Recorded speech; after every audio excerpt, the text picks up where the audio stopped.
အားလုံးပဲမင်္ဂလာပါ Tested vlog ကနေကြိုဆိုပါတယ်ဒီနေ့တော့လူတိုင်းကြမဲ့ဟင်းလေးတွေနဲ့ထမင်းမမိန်စားမှာပဲဖြစ်ပါတယ်ဒီနေ့ဆက်ထားတဲ့ဟင်းလေးတွေကအရန်ကိုလိုက်ဖက်နေပြီးစားလို့ကောင်းတဲ့ဟင်းတွေပါဘာဟင်းတွေဖြစ်မလဲဆိုတာကိုကြည့်ပေးကြပါဦးနော်ပထမဆုံးတစ်ခွက်ကတော့မွေးတိုင်နေတဲ့စပူရွက်ပဲဟင်းညိုလေးပါပဲရနံတင်းတင်းလေးနဲ့စပူရွက်ရဲ့အနံကထမင်းကိုပုံမှန်ထပ်ပို့ပြီးစားကောင်းစီမှာပါ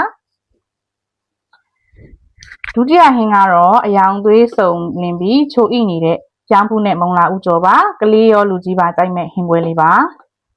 တတိယဟင်းပွဲလေးကတော့ထမင်းနဲ့လုံးဝကိုလိုက်ဖက်မယ်ဆက်ဆက်လေးနဲ့အရသာရှိပြီးတော့ကြက်သွေးအဆက်ကြော်လေးပဲဖြစ်ပါတယ်ငရုတ်သီးဆက်မွန်ဝဲလေးနဲ့ကြက်သွေးတုံးလေးတွေကစားကျင်စရာအရန်ကောင်းနေပါပြီ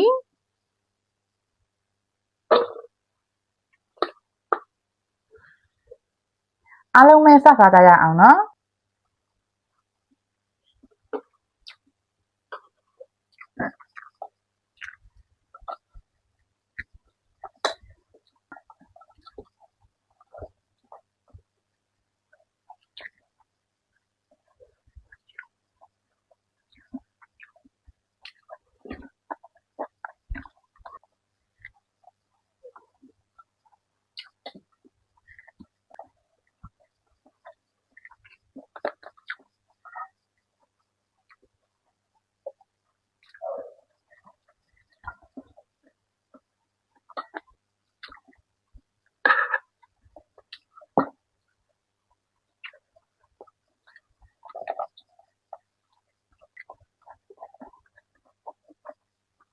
အရသာကတော့ပြောပြမလို့အောင်တကယ်ကိုကောင်းပါတယ်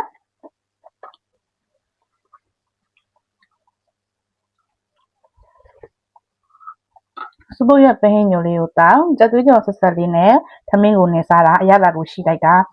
မုံလာဥနီနဲ့ကြောင်းမှုကြော်လေးကလည်းထိုးပြီးဣနေရောပဲ